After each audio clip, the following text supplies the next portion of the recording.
Né? Meus neurônios vão ter que voltar a funcionar, né? Com relação à escola.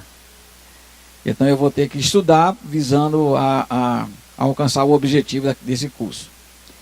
E desse TCC eu não sei qual é o assunto, mas um dos assuntos talvez seja esse que eu quero compartilhar com os irmãos.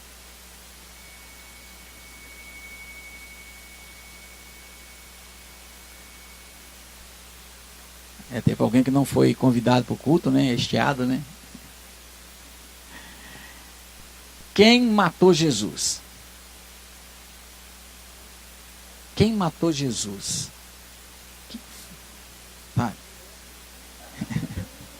Eu não estava nem lá, né? Quem matou Jesus? Eu não sei quantos aqui dos amados irmãos, né? Já tiveram a oportunidade de assistir um daqueles seriados de CSI, né? Tem o CSI Nova York, tem um CSI Miami, tem não sei o outro lá, e tem um da Marinha. E esse seriado, ele tem um objetivo. Se você for ver, assistir um, assistir outro, você vai ver que praticamente é o mesmo, muda a história, mas o objetivo é o mesmo. Sempre o objetivo é o mesmo. E o objetivo desse CSI é descobrir, né? Descobrir o assassino. E eles usam de toda a tecnologia, né? Eles usam de toda a tecnologia que tem à disposição dele. Eles procuram um fio de cabelo. E se eles acham um fio de cabelo ali, então eles vão tentar descobrir o DNA. Às vezes eles olham debaixo da unha. Às vezes eles pegam o celular da pessoa e começam a pesquisar. E através daqueles itens todinhos eles conseguem chegar até os bandidos, né? O assassino. Aqui no Brasil, pelo menos, tem 2 casos que o CSI brasileiro conseguiram descobrir quem foi o assassino. Primeiro, daquela menina aquela junior chamada Isabelle. Os pais, né, o pai e a madrasta, terminaram tirando a vida daquela criança, jogando ela do edifício, né? E a polícia científica, né, que é o chamado aqui no Brasil, né, ela começou então a pesquisar e disse: é impossível que ela tenha se jogado, é impossível que alguém tenha entrado no apartamento, é impossível. Tirou todas as possibilidades e só tinha o pai e a madrasta ali na cena do que ocorreu ali. E que eu saiba, em nenhum momento eles assumiram a culpa. Eles estão condenados, estão presos, estão cumprindo a pena deles. Tanto o pai como a madrasta, né, estão cumprindo a pena. E um outro caso também que o CSI brasileiro entrou em ação e descobriu, né? Era de uma jovem que, quando os parentes chegaram em casa, ela estava morta, tinha sido abusada sexualmente, ela estava jogada lá, e eles começaram a pesquisar, e disse: como é que entraram aqui? Se o portão não foi arrombado. Aí a polícia começou a examinar debaixo da unha, e tinha pele.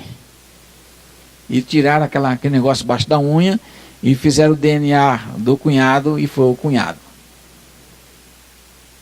Então descobriram quem foi o assassino. Aí eu pergunto, né, quem foi que matou Jesus? A irmã Terezinha falou que não foi ela. Tem nada... Ela não estava lá na cena, e não foi na época dela, né? Mas, de fato, quem é que matou Jesus? Abra sua Bíblia no livro de Hebreus, capítulo 11. Hebreus, capítulo 11. Desculpe, capítulo 9, verso 11 a 26. É um texto meio longo, mas eu quero ler com os amados irmãos aqui. Hebreus, capítulo 9, verso 11 até o verso 26. Diz assim: mas vindo Cristo, o sumo sacerdote dos bens futuros, por um maior e mais perfeito tabernáculo, não feito por mãos, isto é, não desta criação, nem por sangue de bodes e bezerros, mas por seu próprio sangue, entrou uma vez no santuário, havendo efetuado uma eterna redenção. Porque se o sangue de dos touros e bodes, e a cinza de uma novilha espargida sobre os imundos os santifica, quanto à purificação da carne, quanto mais o sangue de Cristo, que, pelo seu Espírito eterno, se ofereceu a si mesmo imaculado a Deus, purificará as nossas consciências das obras mortas, para servir a um Deus vivo. E por isso é mediador de um novo testamento, para que, intervindo a morte para a remissão das transgressões que havia debaixo do primeiro testamento, os chamados recebem a promessa da herança eterna. Porque um testamento tem força onde houver morte, ou não terá algum valor enquanto o testador vive, porque onde há testamento é necessário que intervenha a morte do testador. Por isso, também o primeiro não foi consagrado sem sangue. Porque, havendo Moisés anunciado a todo o povo todos os mandamentos segundo a lei, tomou o sangue dos bezerros e dos bodes com água, lã púrpura e isope, e aspergiu tanto o mesmo livro como todo o povo, dizendo: este é o sangue do testamento que Deus vos tem mandado. E semelhantemente aspergiu com sangue o tabernáculo e todos os vasos do ministério. E quase todas as coisas, segundo a lei, se purifica com sangue. E sem derramamento de sangue não há remissão. De sorte que era bem necessário que as figuras das coisas que estão no céu assim se purificassem, mas as próprias coisas celestiais com sacrifícios melhores do que este. Nem também para si mesmo se oferecer muitas vezes, como o sumo sacerdote, cada ano entra no santuário com sangue alheio. Porque Cristo não entrou no santuário feito por mãos, figura do verdadeiro, porém no mesmo céu, para agora comparecer por nós perante a face de Deus. De outra maneira, necessário lhe fora padecer muitas vezes desde a fundação do mundo. Mas agora, na consumação dos séculos, uma vez se manifestou para aniquilar o pecado pelo sacrifício de si mesmo. O que nós ouvimos aqui, amados, é que para nós entrarmos na presença de Deus e celebrarmos ao Senhor, é necessário a remissão dos pecados. O que faz separação entre Deus e o homem é o pecado. Lá no Velho Testamento, o sangue ele era espargido, o sangue era derramado, alguém oferecia o sacrifício, era de animais, Deus não aceitava sacrifício humano, era sempre um animal que morria no lugar do pecador, e esse pecador então, quando ele oferecia o sacrifício, ele recebia a remissão do pecado. Porque um dos versos que nós lemos, sem derramamento de sangue não há remissão. Então era necessário o sangue, como a vida do animal, por minha vida, se eu morasse naquela época, eu fosse oferecer o sacrifício. Aí ele chega à conclusão, dizendo assim: hoje nós temos um sumo sacerdote, chamado Jesus o Cristo, que ele de uma vez para sempre se ofereceu por nós, quando não é mais necessário oferecer sacrifício. Então você não precisa fazer sacrifício para alcançar a graça de Deus. Em outras palavras, o sacrifício já foi oferecido. E quem é esse sacrifício? Jesus. Os irmãos sabem que a Igreja Universal do Reino de Deus, ela construiu a réplica, né, do Templo de Salomão. Aí alguém levantou: só falta eles oferecerem sacrifício. Está faltando só isso. Mas muitas vezes nós fomos olhar, algumas igrejas, elas estão dizendo que é necessário sacrifício. Aí eu digo para você, não é mais necessário. Jesus já é o nosso sacrifício.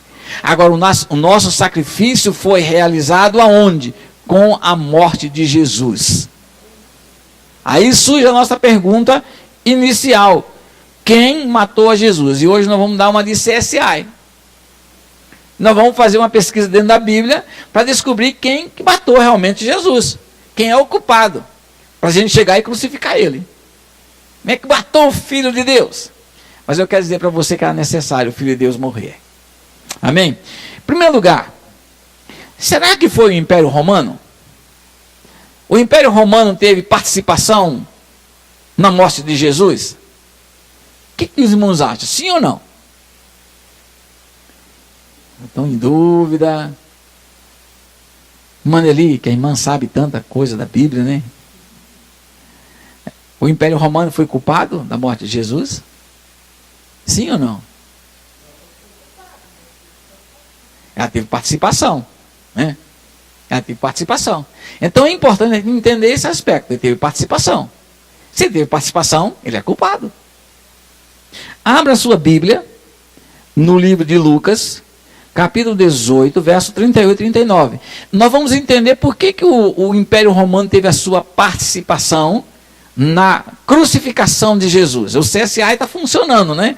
A gente descobre as coisas fazendo pergunta, pegando alguns detalhes, vai pesquisando e vamos descobrir de fato quem foi aquele que matou o Filho de Deus, o nosso Salvador. Lucas 18, 38 e 39 diz assim: então clamou dizendo, era o cego Bartimeu. Tem algum texto que diz que são 2 cegos, tem outro texto que diz que é 1, mas o que eu quero enfatizar aqui é que quando Jesus estava passando, ele começou a clamar dizendo: Jesus, que mais? Filho de Davi, tem misericórdia de mim. E os que iam passando o repreendiam para que se calasse, mas ele clamava ainda mais, dizendo o quê? Filho de Davi, tem misericórdia de mim. Um outro texto, agora de Mateus capítulo 21, o verso 9. Vamos lá, Mateus capítulo 21, o verso 9. Nós vamos ver quando Jesus está entrando na cidade de Jerusalém pela última vez. Logo depois de alguns dias depois, ele foi preso e foi crucificado. O que aconteceu quando Jesus estava adentrando na cidade de Jerusalém? A multidão sabia que Jesus estava entrando. Jesus mandou trazer um jumentinho, 0 quilômetro, que ninguém tinha montado nele. Ele monta no jumentinho, né? Aí o jumentinho vai entrando com Jesus, com os discípulos. Aí a multidão começa a dizer. E a multidão que ia adiante e a que seguia, quer dizer, quem estava à frente, quem estava atrás, clamava dizendo: Hosana nas alturas ao filho de Davi. Bendito que vem em nome do Senhor, Hosana nas alturas. Mais uma vez você vê aqui que aparece ele dizendo que Jesus, está se referindo à pessoa de Jesus, o Cristo, que ele é filho de Davi. O outro texto, agora no livro de Mateus, capítulo 21, o verso 15. Logo depois Jesus entra, Jesus vai ao templo, e ele começa a ensinar no templo. Aí diz assim: vendo então os principais dos sacerdotes e os escribas as maravilhas que fazia, e os meninos clamando no templo, Hosana ao filho de Davi, eles se indignaram. No capítulo 15, verso 22, também de Mateus, quando Jesus vai para a região Sírio-Fenícia, lá encontra uma mulher que vem atrás de Jesus, dizendo: Senhor, só que ela estava clamando, né? Estava gritando atrás de Jesus: Senhor, filho de Davi, tem misericórdia de mim, que a minha filha está miseravelmente endemoniada. E no livro de Mateus, no capítulo 27, o verso 11, Jesus é colocado, agora ele já está preso, está sendo condenado, já passou pela presença dos sacerdotes, e agora ele está indo na presença de Pilatos, e Pilatos faz uma pergunta ao presidente daquela ocasião. Pilatos, responsável pelo Império Romano, ele faz uma pergunta para Jesus: tu és o rei dos judeus? E Jesus lhes disse: tu dizes. E no capítulo 27, verso 37, quando Jesus foi crucificado, acima da cruz que ele estava escrito: e por cima de sua cabeça puseram escrita a sua acusação: este é Jesus, o rei dos judeus. Aqui a gente vê bem claro a participação do Império Romano, que a decisão final foi do representante do Império Romano, que era Pilatos. E a gente vê bem claro que se Pilatos dissesse não, ele não seria crucificado.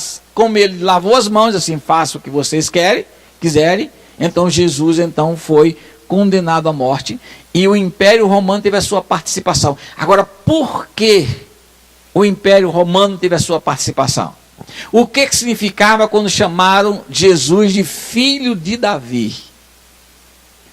Jesus, ele era da descendência de Davi e tinha uma promessa que o reino de Israel seria reerguido. Alguém da família de Davi ia subir o trono. E as pessoas, quando olhavam para Jesus como filho de Davi, olhavam como descendência do futuro rei. Em outras palavras, ele ia se levantar contra o Império Romano que os escravizava, e agora o povo de Israel seria um povo livre. Eles não iam mais entregar o imposto para César. Eles iam fazer um levante com esse rei para que pudesse levar o povo à liberdade política. Só que Jesus ele não veio para isso. Mas o Império Romano, uma das acusações que estava sobre Jesus é: esse é o rei dos judeus. Não pode haver um outro rei a não ser César. Então, o Império Romano, ele também foi responsável pela morte de Jesus, porque, em outras palavras, estava com medo de surgir um rei que levantasse contra a autoridade do Império Romano. Então, Jesus foi morto pelo Império Romano. O Império Romano foi culpado da morte de Jesus. Vamos fazer mais uma pesquisa ainda. Quem mais foi o responsável pela morte de Jesus? O Império Romano foi? Foi. Ele teve a sua participação, como disse a irmã Nelly. Quem mais foi responsável pela morte de Jesus? Os líderes judaicos. A liderança religiosa, a liderança política do povo de Deus. O Sinédrio, que era composto de 70 pessoas, eles decidiam uma parte jurídica do povo de Israel. Roma deixava aquele grupo se reunir e tomar as decisões do povo, contanto que não se levantasse contra o Império Romano. Mas as decisões com relação ao povo de Deus, quem tomava a decisão era a liderança judaica. Eram os sacerdotes, praticamente, e tinham nesses 70, tinha alguns fariseus. Não só os sacerdotes, mas também alguns fariseus. Abra sua Bíblia no livro de Marcos, capítulo 15, o verso 10, que é no momento quando Jesus é colocado diante de Pilatos para ser julgado, ser condenado. E o texto diz aqui que Pilatos, Marcos, capítulo 15, o verso 10, diz assim: porque ele bem sabia que por inveja os principais dos sacerdotes o tinham entregado. Então, o principal dos sacerdotes, quer dizer, a liderança política, religiosa do povo de Israel, é que por inveja entregaram Jesus, dizendo que ele era o rei dos judeus, que ele estava se levantando contra o Império Romano, por inveja. O outro texto, também Marcos, capítulo 12, o verso 12 e o verso 15. Marcos 12, 12 a 15. E buscavam prendê-lo, mas temiam a multidão, porque entendiam que contra eles dizia esta parábola, e deixando foram-se. Então, conhecendo a sua hipocrisia, ele disse: por que me tentais? Trazei-me uma moeda para que eu a veja.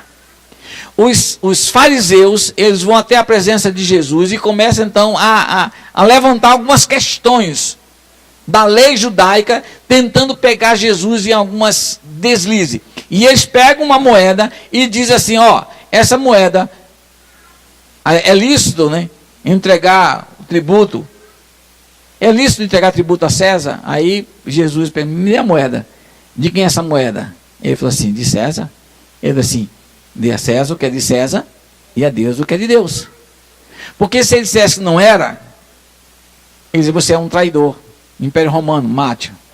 Se ele dissesse que não, você é um traidor do nosso povo, que quer introduzir a moeda romana lá dentro do templo, para que o templo seja imundo. Vocês entenderam Jesus estava numa situação e Jesus então devolve a resposta para eles. E se os irmãos notarem, eu não anotei aqui o texto, os irmãos já sabem, qual foi o grupo religioso que Jesus mais combateu?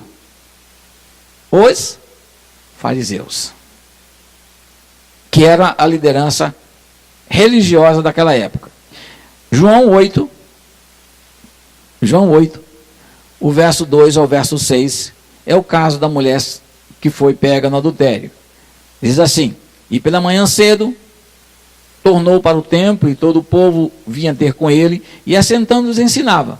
E os escribas e fariseus trouxeram-lhe uma mulher apanhada em adultério, e pondo-a no meio, disseram-lhe: mestre, essa mulher foi apanhada no próprio ato, adulterando.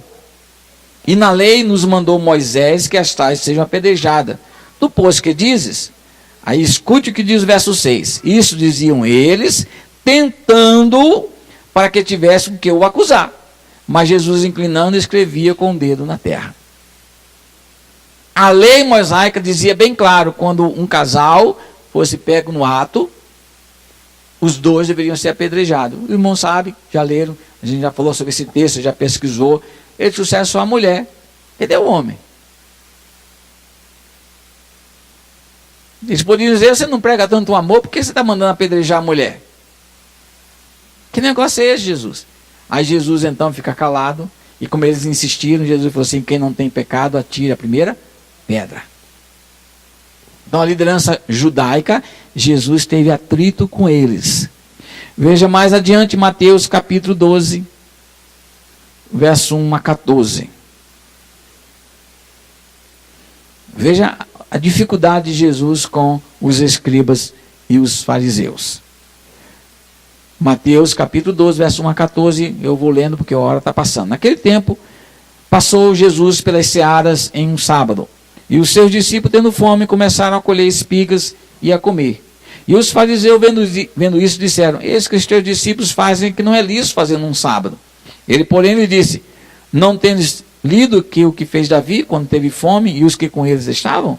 Ele entrou na casa de Deus e comeu os pães da propiciação, que não era lícito comer, nem os que com ele estavam, mas só os sacerdotes? Ou não tens lido na lei que aos sábados os sacerdotes no templo violam o sábado e fica sem culpa? Pois eu vos digo que está escrito: está aqui quem é maior do que o templo. Mas se vós soubesse o que significa misericórdia quer e não sacrifício, não condenarias os inocentes, porque o Filho do Homem até do sábado é Senhor. E partindo dali, chegou à sinagoga deles, e estava ali um homem que tinha uma das mãos mirrada, e eles, para o acusar e o interrogar, dizendo: é lícito curar nos sábados? E ele disse: qual dentre vós será o homem que, tendo uma ovelha, se num sábado ela cair numa cova, não lançará a mão dela e a levantará? Pois quanto mais vale um homem do que uma ovelha? E por consequência é lícito fazer bem aos sábados. Então disse ao homem: estende a tua mão. E ele a estendeu e ficou são como a outra. O verso 14 diz o quê? E os fariseus, tendo saído, formaram o quê? Conselho contra ele, para o matar. Em outras palavras, amados, quem foi o responsável pela crucificação de Jesus? Segundo esses textos que lemos, a liderança religiosa do povo de Israel. Agora, por que a liderança religiosa se levantou contra Jesus? Tem alguns fatos históricos. Os irmãos se lembram daquele fato, daquele jovem que ele era cego e agora ele vê. Aí, quem foi que te curou? Ele disse: eu não sei, eu era cego, eu não estou vendo. Agora estou vendo, eu não vi quem foi que me curou. E o que acontece é que depois eles ficam sabendo que é Jesus. E ele diz assim: ninguém mais podia falar na sinagoga quem era Jesus e falar de Jesus. Porque senão eles eram o quê? Expulsos da sinagoga. E na sinagoga era o centro de toda a sociedade. Alguém casava, era na sinagoga. Alguém fazia negócio, era na sinagoga. A herança era repartida na sinagoga. Então a pessoa aprendia a ler e escrever na sinagoga, a pessoa aprendia as coisas de Deus na sinagoga. Um jovem, ele era aceito na sociedade na sinagoga. Então, se alguém fosse expulso da sinagoga, ele era expulso da comunidade. Você está entendendo? Aí Jesus vai contra esses homens e diz: vocês são sepulcros caiados, vocês não entram no céu e não deixam ninguém entrar. Vocês desviam as pessoas dos caminhos santos de Deus. O que vocês acham que é esse coração desses homens, quando foram acusados? Então a sociedade, ela não podia aprender a palavra de Deus. E no templo, você se lembra por que Jesus entrou lá e soltou aquelas mesas, soltou aqueles animais? Porque as pessoas vinham de longe com seu animalzinho, às vezes estava machucado, chegava lá: não, esse animal não, tem que ser esse aqui. Aí aquele animal bonito valia 10 vezes mais, era muito caro, e as pessoas eram pobres, não podiam oferecer o sacrifício a Deus. Quando ela queria dar oferta, tinha que ser a moeda do povo de Israel, não podia ser a moeda do Império Romano. Aí lá fora do templo, tinha uns cambistas, uma moeda, lá o valor era exorbitante. Vocês estão entendendo, amados? O pobre, ele não podia entrar na sinagoga, o pobre não podia entrar no templo para adorar a Deus, porque ele não tinha dinheiro para comprar o animal, ele não tinha dinheiro para trocar, porque era muito alto, então ele é excluído. Aí vem Jesus e diz assim: vinde a mim, eu sou o caminho, a verdade e a vida, ninguém vem ao Pai senão por mim. Opa, os sacerdotes falaram assim: não, é aqui no templo, para ir na presença de Deus tem que ser aqui no templo. Os fariseus: não é lá com ele não, é aqui comigo, eu tenho que ensinar o caminho. Aí começaram a ensinar aquelas regras. E Jesus então combate aquele povo. Jesus teve compaixão deles, porque eles eram como ovelhas que não têm pastor. Existiam líderes religiosos, mas não cuidavam das vidas. E Jesus combate eles. E o que é que Jesus diz? O que aconteceu? Eles se reuniram e condenaram a Jesus à morte. O Império Romano foi o responsável pela morte de Jesus, mas também os líderes judaicos foram responsáveis pela morte de Jesus. Um grupo de pessoas que mataram a Jesus. Marcos capítulo 2, o verso 4. Eu procurei o texto, eu não achei, quando Jesus disse que Jesus conhecia a multidão. Jesus conhecia a multidão, Jesus sabia qual era a motivação da multidão. Jesus sabia a motivação do coração das pessoas que o seguiam. De muitos eram de sinceridade, mas outros não. Outros seguiam a Jesus pelas bênçãos, pela vitória. E Marcos capítulo 2, verso 4. E não podendo aproximar-se dele por causa da multidão, descobriram o telhado onde estava e, fazendo um buraco, baixaram o leito em que jazia o paralítico. A multidão, ela estava impedindo as pessoas chegarem até Jesus, de serem curadas, de ouvir. Elas ficavam querendo. Eram pessoas que já foram curadas, pessoas que já aprenderam de Jesus, mas elas queriam estar ali para observando. Você já viu algum acidente de carro? Que as pessoas saem de casa para ir lá para ver o que aconteceu? Aí chega o bombeiro e fala assim: gente, eu preciso de alguém que doe sangue agora, urgente, para salvar essa vida. Se ele fizer isso, o que acontece? 1 a 1. Não, eu não vou dar o sangue. Que é isso? Aí começa a se afastar. Não querem pagar o preço. A multidão, ela não quer pagar o preço. Se você for estudar, a multidão, ela andava assim, olhando para Jesus assim de longe. Para onde é que vai? Eu quero ver para onde é que vai esse rei aí. Já no livro de Mateus, no capítulo 20, verso 31... O que a multidão fez quando aquele cego começou a clamar, dizendo: Senhor, filho de Davi, tem misericórdia de mim? A multidão o repreendia. A multidão, ela é insensível. Aquele homem tinha a oportunidade de ser curado, mas a multidão falou assim: não, ele não vai olhar para você, ele não vai parar para te olhar para você, cara, você está à margem. E Jesus falou assim: não, eu vim buscar e salvar o que se havia perdido. A multidão diz: não, nós somos mais importantes.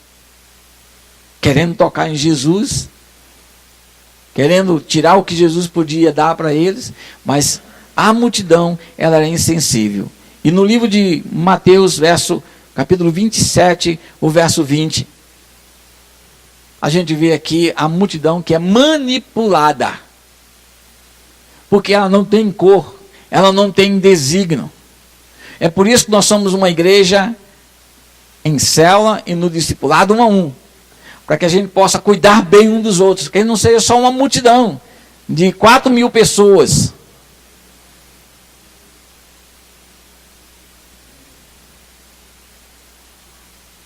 Nós somos uma multidão de 4.000 pessoas, amados. Amém? Acordaram, né? Aí, irmão, mas pastor, cadê as 4.000 pessoas? Estão vindo ainda, meu irmão. Estão vindo. Estão chegando. O que você está vendo? Nada. Aí Elias falou assim, o que você está vendo agora? Uma nuvem do tamanho do homem. Vai ver novamente. Opa, vamos correr, porque agora é tempestade. Irmão, Deus está preparando algo grande. Creia nisso. Creia nisso. Que Deus está fazendo uma grande obra. Diz assim o verso 20. Mas os príncipes dos sacerdotes e os anciões persuadiram a quem? A multidão que pedisse Barrabás e matassem Jesus. Em outras palavras, quem foi que matou Jesus? O Império Romano, os líderes religiosos e quem mais? A multidão, porque Pilatos falou assim, eu vou colocar na mão de vocês decidem, quer Barrabás ou quer Jesus? Aí a multidão falou, Barrabás, queremos Barrabás vivo, mata Jesus. Porque a multidão, ela não entendia quem era Jesus.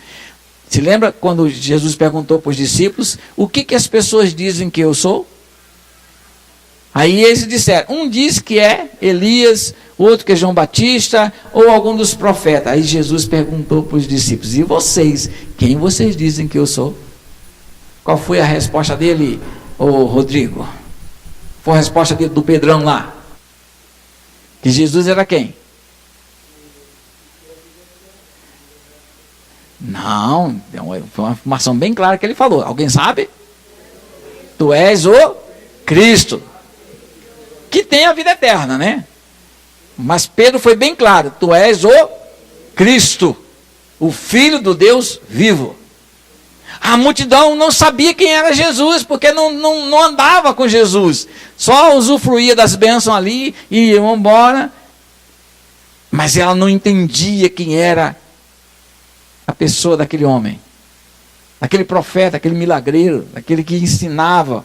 Mas os discípulos compreenderam, porque eram íntimos de Jesus. A multidão matou porque não conhecia quem era Jesus. Outro texto diz assim, sabendo pois Jesus que havia de vir arrebatá-lo para o fazerem rei, tornou a retirar-se ele só para o monte. Isso está lá em João 6,15, quando Jesus acaba de multiplicar os pães, as pessoas começaram a olhar para Jesus assim, esse aí é o nosso rei. Agora não vai faltar mais comida para ninguém. A multidão não compreendia o ministério de Jesus e por isso disseram, queremos Barrabás. A multidão era manipulada. Nem sempre a voz de Deus é a voz do povo, a voz do povo é a voz de Deus. A multidão aqui escolheu Barrabás. E muitas pessoas estão fazendo as escolhas erradas, porque não têm intimidade com Jesus. A multidão também matou Jesus. Não só o Império Romano, não só as autoridades, mas a multidão também matou a Jesus. Eu vou ler rapidinho, estamos acabando aqui. Hebreus 9, o verso 22 e o verso 26. Vamos voltar ao texto inicial que nós lemos. Nós não lemos ele como pretexto, né?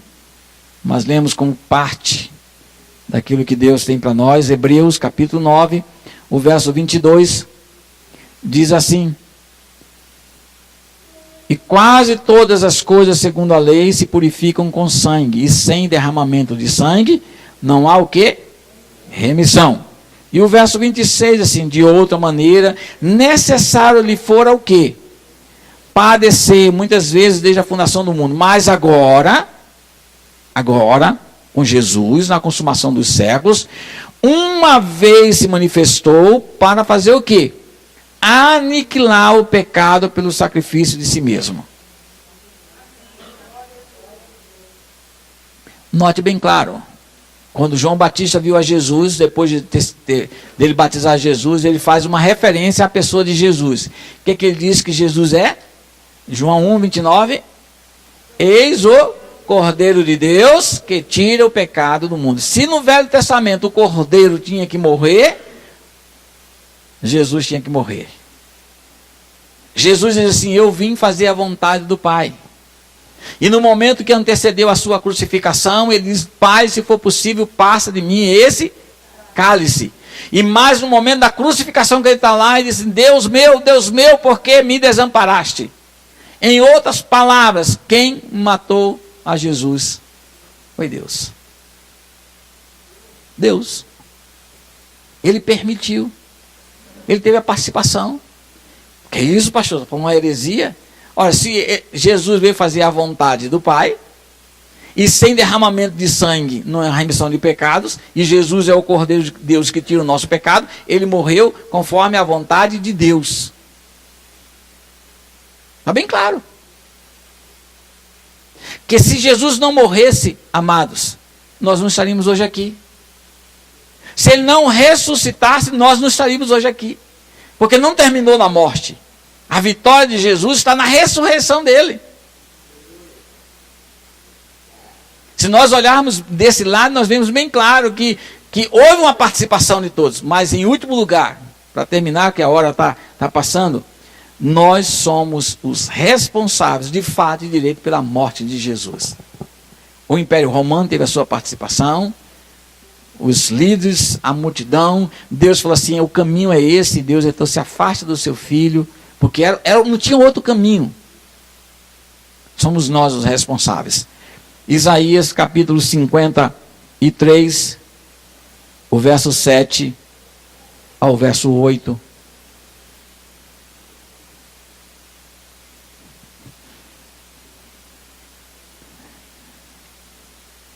Aliás, verso 1 até o verso 8. Diz assim: quem deu crédito à nossa pregação? E a quem se manifestou o braço do Senhor? Porque foi subindo como renovo perante ele, como a raiz de uma terra seca, não tinha beleza nem formosura, e olhando para nós, para ele, não havia aparência nele, para que o desejássemos. Verso 3. Era desprezado e o mais rejeitado entre os homens, homens de dores, e experimentado no trabalho, como de quem os homens escondiam o rosto, e era desprezados, e não fizeram dele casa algum. O verso 4, verdadeiramente ele tomou sobre si as nossas enfermidades e as nossas dores, levou sobre si, e nós a reputávamos por aflito, ferido de Deus e oprimido. Mas ele foi ferido por causa das nossas transgressões, e moído por causa das nossas iniquidades. O castigo que nos traz a paz estava sobre ele, e pelas suas pisaduras fomos sarados. Todos nós andávamos desgarrados como ovelhas, cada um se desviava pelo seu próprio caminho, mas o Senhor fez cair sobre ele a iniquidade de todos nós. Ele foi oprimido e aflito, não abriu a sua boca, como um cordeiro foi levado ao matadouro, como uma ovelha que muda para os seus tosqueadores. Assim ele não abriu a sua boca. E no verso 8, da opressão e do juízo foi tirado, e quem contará o tempo da sua vida? Porque foi cortado da terra dos viventes, pela transgressão do meu povo, ele foi atingido. Esse texto aqui diz bem claro, que Jesus morreu por nossos pecados. Então isso significa que você e eu e você, também matamos Jesus. Somos responsáveis pela morte de Jesus. Foi muito amor de Jesus morrer naquela cruz por nós. Não tinha outro meio. E Satanás, quando tenta Jesus lá no deserto, a primeira tentação disse: eu sei qual é o teu objetivo, eu posso dar um jeitinho aqui, você entrar pelos caminhos por aqui, basta você me adorar. E Jesus falou assim: não, eu vou encarar. Foi fácil? Não foi fácil. E eu quero dizer para você, amado, nós precisamos valorizar a morte de Jesus. Foi por amor. Os irmãos estão aqui no dia de chuva, Na terça-feira, quem sabe, tem uma geadinha, aquele friozinho bem gostoso, mas os irmãos vão estar aqui, não é por causa do pastor, não é por causa do irmão, não é porque você tem que vir. É porque o seu coração é grato a Jesus pelo que Ele fez por você. E você diz assim, eu quero aprender mais da palavra de Deus. Eu quero conhecer mais da palavra de Deus. Meus amados, nós precisamos ter esse sentimento de gratidão no nosso coração. Porque se não tivesse Jesus morrido como Ele morreu, aonde nós estaríamos hoje? Foi por amor que Ele fez isso. Foi por amor, só por amor. E eu tenho certeza que Deus há de abençoar a sua vida. Você a cada dia, quando você acordar, vai agradecer a Deus. Quando você for dormir, vai agradecer a Deus. Quando você for dirigir uma célula, quando você for para a sua célula, quando você venha para a casa de Deus, diz assim, olha, Deus, eu tenho muito a te agradecer. Eu tenho muito a agradecer porque os meus pecados foram colocados naquela cruz. E a Bíblia fala lá no livro de Colossenses, que a dívida que você tinha para com Deus foi cravada na cruz. Aí os seus pecados foram perdoados. Vamos orar. Vamos pedir ao Senhor que nos abençoe. Vamos pedir a Deus que fale ao nosso coração. E que a gente a cada dia possa valorizar o que Jesus fez por nós. Vamos orar. Abra seus lábios em adoração agora. Diga isso para Deus. Deus, muito obrigado, Deus. Obrigado porque Jesus morreu. Eu fiz parte daquele momento que Ele morreu, os meus pecados estavam ali, eu sou grato, porque agora eu posso chegar à Tua presença, Deus. O sangue de Jesus me purificou de todo o pecado, e eu sou grato a Deus por isso. O corpo de Jesus foi partido por mim naquela cruz, e eu sou grato. Ele sofreu por amor a mim, e eu sou grato, Deus. Foi por mim, Deus, foi por mim que Ele morreu. Seu nosso Deus e Pai, gratos somos. Gratos somos, ó Deus, porque a Tua igreja se reúne nessa noite para reconhecer de fato quem nós somos e quem Tu és, ó Deus. E nós pedimos que o Senhor nos abençoe, que possamos viver debaixo da Tua graça, debaixo do Teu amor. Ó Deus, viver de uma maneira abundante a vida agradável que o Senhor tem para nós. Dependente unicamente de Ti. Gratos somos porque Jesus, por amor, gratos somos, Jesus, porque por amor o Senhor entregou a sua vida para que a gente pudesse ter vida. Muito obrigado. Em nome precioso de Jesus, gratos somos. Amém e amém. Amém, amados. Valorize a cada dia o que Jesus fez por você. Amém.